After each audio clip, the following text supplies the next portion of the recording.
வணக்கம், நான் உங்கள் ஆர்ஆர் கேபிட்டல் சதீஷ். 3/1/2024 இன்றைய பங்குச்சந்தை செய்திகளோட ஹிண்டன்பர்க் அறிக்கையினுடைய தாக்கத்தினால பாதிக்கப்பட்ட அதானி குழுமத்துக்கு சுப்ரீம் கோர்ட் மிகப்பெரிய நிவாரணம் கொடுத்துருந்தான்னு சொல்லணும். அதானி குழும ஸ்டாக்ஸ் எல்லாமே ரீபவுண்ட் ஆக தொடங்கிச்சு. அதோட சேர்த்து 10 நாள்ல சம்பளம் காலியாதுன்னு நீங்க நினைக்கிறீங்களா? இந்த மாதிரிப்பட்ட சுவாரஸ்யமான செய்திகளை தான் இன்னைக்கு பார்க்க போறோம். லாஸ்ட் இயர்ல பெரும்பான்மையான நாட்கள் ஏற்றத்தில் இருந்த பங்குச்சந்தைகள் ஜனவரி 1ஆம் தேதி 10 பாயிண்ட் மட்டும் தான் நிப்டி ஏறி இருந்துச்சு. இன்னைக்கு பாத்தீங்கன்னா ஒரு குறிப்பிடக்கூடிய அளவுக்கு இந்த சரிவு இருந்துச்சு. இன்னைக்கு அந்த சரிவு தொடர்ந்து இருக்குன்னு தான் சொல்லலாம். இன்னைக்கு 148 புள்ளிகள் இறக்கத்துல நிப்டி 21,517 முடிவடைஞ்சிருக்கு. 535 புள்ளிகள் இறக்கத்துல சென்செக்ஸ் 71,356 க்ளோஸ் ஆயிருக்கு. பேங்க் நிப்டி 56 புள்ளிகள் சரிவடைஞ்சிருக்கு.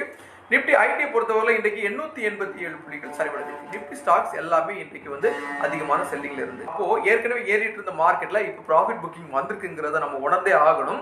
டாலர் இண்டெக்ஸ் பொறுத்தவரை 14.10 முடிவடைஞ்சிருக்கு. 3% வீழ்ச்சியில முடிவடைஞ்சிருக்கு. இது வரவேற்கப்பட வேண்டிய விஷயம். நிப்டில ட்ரேட் ஆகக்கூடிய நிறுவனங்கள்ல 1169 நிறுவனங்கள் இன்றைக்கு ஏற்றத்தில் முடிவடைஞ்சிருக்கு.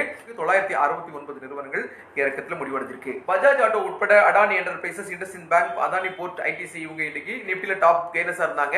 Hindalco, JSW Steel, Tata Steel, LTI Mindtree, Infosys இந்த நிறுவனங்கள் எல்லாம் நிப்டி 50ல டாப் லூசஸா இருந்தாங்க. இன்னைக்கு 666.34 கோடி அளவுக்கு எஃப்ஐக்கள் வித்திருக்காங்க. டொமஸ்டிக்கும் 662.98 கோடி அளவுக்கு வித்திருக்காங்க. இன்டர்நேஷனல் மார்க்கெட்ல கமாடிட்டிஸ் பொறுத்தவரை கோல்டு ஒரு அவுன்ஸுக்கு $2053.80, சில்வர் $23.51, WTI crude oil பீப்பாய்க்கு $70.84, பிரெண்ட் crude oil பொறுத்தவரை பீப்பாய்க்கு $76.56 ட்ரேட் ஆயிட்டு இருக்கு. crude oil ஏறத்தாழ 1% ஏற்றத்துல ட்ரேட் ஆயிட்டு இருக்கு. 22 கேரட் நகத்துங்கத்தை பொறுத்தவரை இன்றைக்கு நேற்றைய விலையை கம்பேர் பண்ணும்போது $5,850 ஒரு கிராம் ட்ரேட் ஆயிட்டு இருக்கு. $25 நேற்றைய விலையை கம்பேர் பண்ணுறது கம்மி. ஒரு சவரனை பொறுத்தவரை $46,800, 24 கேரட் சுத்த தங்கம் ஒரு கிராம் $6,382 ட்ரேட் ஆயிட்டு இருக்கு. இன்னைக்கு முக்கியமான செய்திகள்ல அவென்யூ Q3 ரிசல்ட் வெளியிட்டிருந்தாங்க. 17% growth இருந்ததாலும் அவங்களோட ரெவன்யூ 13,247 கோடியா இருந்த பிறகும் அந்த ஸ்டாக் இன்னைக்கு 4% டவுன் ஆகி முடிவடைஞ்சிருக்கு. அடுத்து பஜாஜ் ஆட்டோ நிறுவனத்தினுடைய பைபேக் வர 8ஆம் தேதி கன்சிடர் பண்றதுக்கு வாய்ப்பு இருக்கு அப்படிங்கிற மாதிரி சொன்னதோட எதிரொலியா இன்னைக்கு ஏறதால 4% மேல பஜாஜ் ஆட்டோ விலை ஏற்றத்தில் முடிவடைஞ்சிருக்கு. அடுத்த முக்கியமான செய்தி என்னன்னு பாத்தீங்கன்னா, அடானி குழுமத்துக்கு மேல ஹிண்டன்பர்க் ரிசர்ச்சினுடைய ரிப்போர்ட்டருடைய எதிரொலியா பயங்கரமான வீழ்ச்சியில அதானி குழுமம் இருந்துங்கிறது நமக்கு தெரியும். இது சுப்ரீம் கோர்ட்ல கேஸ் நடந்துட்டு இருந்து அதனுடைய ஜட்மெண்ட் இன்றைக்கு வந்துருந்துச்சு.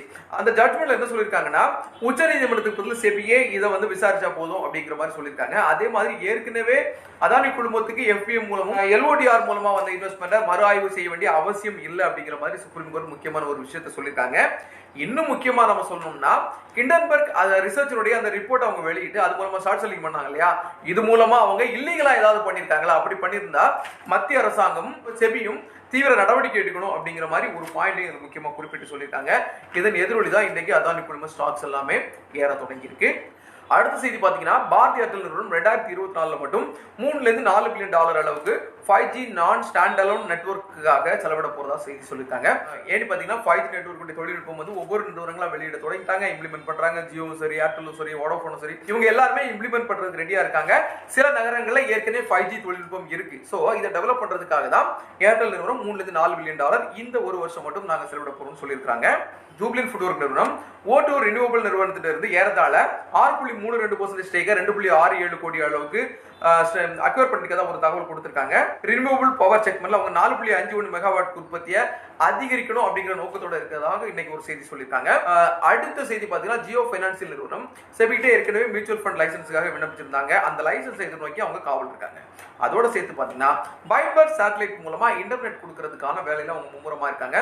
அது அடுத்த ஓரிரு மாதங்கள் நடைமுறைக்கு வர்றதுக்கு வாய்ப்புகள் அதிகமா இருக்கிறதாக சொல்லியிருக்காங்க. அடுத்த செய்தி பாத்தீங்கன்னா, நல்ல சம்பளத்தில் இருப்பாங்க, ஆனா மாசம் பிறந்து 10 நாள்ல சம்பளம் எல்லாம் காலி ஆயிடுச்சுன்னு சொல்லி இருக்கிற மக்களை நம்ம நிறைய பேர் நம்ம பார்த்திருக்கோம். அப்போ நல்ல சம்பளம் வருது, ஆனா 10 நாளுக்குள்ளால எப்படி காலி ஆகுது எப்போது யோசிச்சிருக்கீங்களா?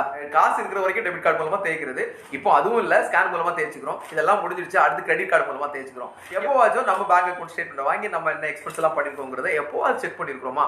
கிடையவே கிடையாது. நாம எப்பவுமே இப்போ பேலன்ஸ் பார்க்கறதுக்காக மட்டும் தான் பயன்படுத்துறோம். இப்போ என்னன்னா, பேலன்ஸ் பார்க்கறதுல ஜிபே மூலமா ஜஸ்ட் பார்த்துட்டு விட்டுறோம். அப்போ நம்ம இதெல்லாம் இந்த வருஷத்துலயே மாத்தணும்னா, நாம ஸ்பெண்டிங் பண்ணக்கூடிய ஸ்டைலையும் நம்ம பேங்க் அக்கௌண்ட் ஸ்டேட்மெண்ட்டை மெயின்டைன் பண்ணக்கூடிய ஸ்டைலையும் நம்ம கொஞ்சம் மாத்தினா போதும், இதெல்லாம் சரியா வந்துடும். இதுக்கு நாம முதல்ல மந்த் ஆன் மந்த் பே பண்ண வேண்டிய டிடிஹெச், பிராட்பேண்ட், ஓடிடி, அதே மாதிரி ஆன்லைன் சப்ஸ்கிரிப்ஷன்ல மேகசின் வாங்கியிருப்போம், அதே மாதிரி கிளப், டூர், இந்த மாதிரிப்பட்ட சப்ஸ்கிரிப்ஷன் அதெல்லாம் எப்போ ஒரு வாட்டி நம்ம பயன்படுத்தக்கூடிய இந்த மாதிரி படத்துக்குலாம் ஆட்டோ சப்ஸ்கிரிப்ஷன் போட்டு வச்சிருப்போம். மந்த் போறதுன்னா ஆட்டோமேட்டிக்கா டெபிட் ஆயிடும். ஓடிடிக்கா டெபிட் ஆயிடும், டிடிஹெச்க்கா டெபிட் ஆயிடும், பிராட்பேண்டுக்கா டெபிட் ஆயிடும். இது எல்லாத்துக்குமே ஆட்டோ சப்ஸ்கிரிப்ஷன் வைக்காதீங்க. ஏன்னா இதுல எல்லாமே நமக்கு எப்பவுமே தேவைப்படாது. இப்போ நீங்க கிளப்போ அல்லது டூரோ எப்போவாச்சும் ஒரு வாட்டி தான் போறோம், அதெல்லாம் நீங்க ஆட்டோ சப்ஸ்கிரிப்ஷன் போட்டு வைக்காதீங்க. ஏன்னா இதெல்லாம் ஆட்டோ சப்ஸ்கிரிப்ஷன் போடாம நீங்க எப்போவாச்சும் பே பண்ண ட்ரை பண்ணும்போது ஆன்லைன்ல நிறைய வெப்சைட்ஸ்ல இப்போ அமேசான், பிளிப்கார்ட்லாம் இருக்குல்ல, இதுல நம்ம பர்ச்சேஸ் பண்ணும்போது டெபிட் கார்டு, கிரெடிட் கார்டு மூலமா பர்ச்சேஸ் பண்ணும்போது 10% இன்ஸ்டன்ட் டிஸ்கவுண்ட்லாம் சொல்றாங்கல்ல, இந்த மாதிரி நிறைய வெப்சைட்ல 1%, 2%, 3%, 5% டிஸ்கவுண்ட் இருக்கு. இதை பயன்படுத்துங்க. இதுல பயன்படுத்தும் போது உங்களுக்கு ஏகப்பட்ட செலவுகள் குறையறதுக்கு வாய்ப்பு இருக்கு.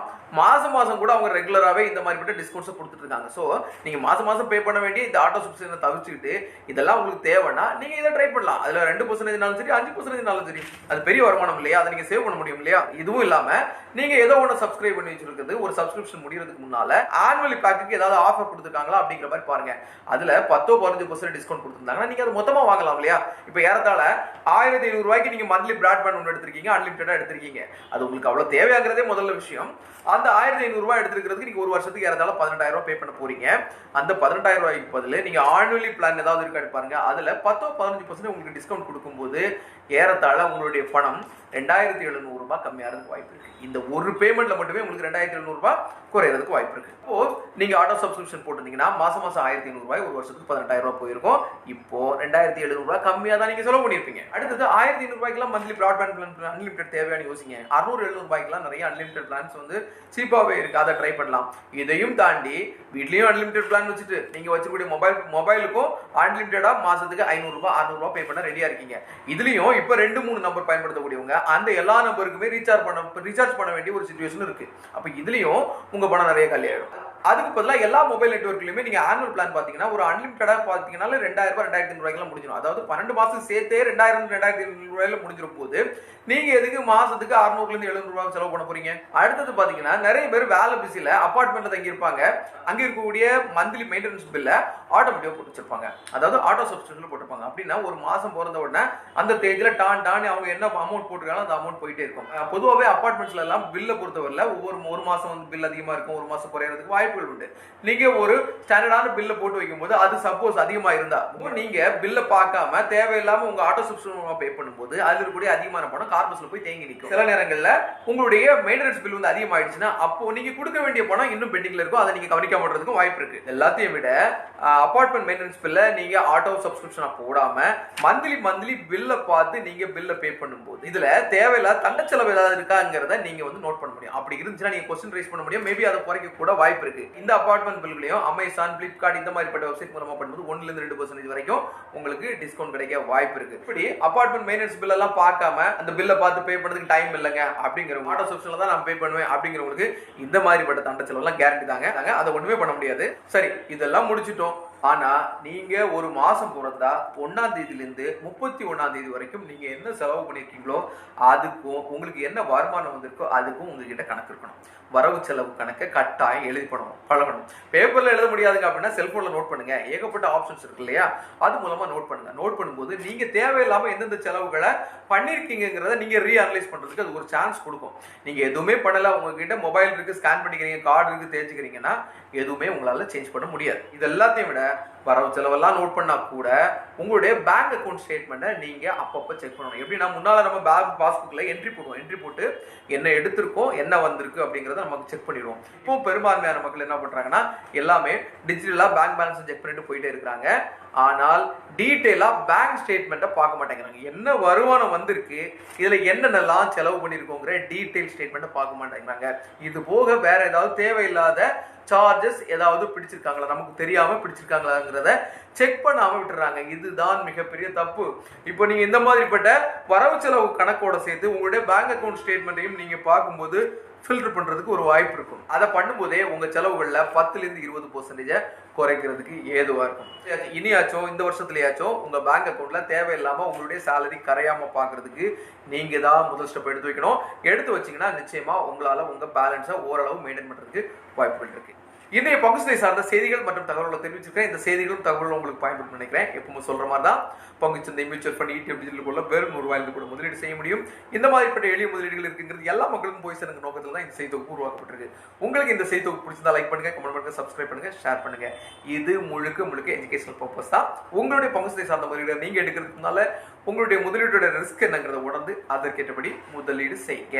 வாங்கின சம்பளத்தை தேவையில்லாம கம்ப்ளீட்டா கரைச்சிடாதீங்க. நன்றி.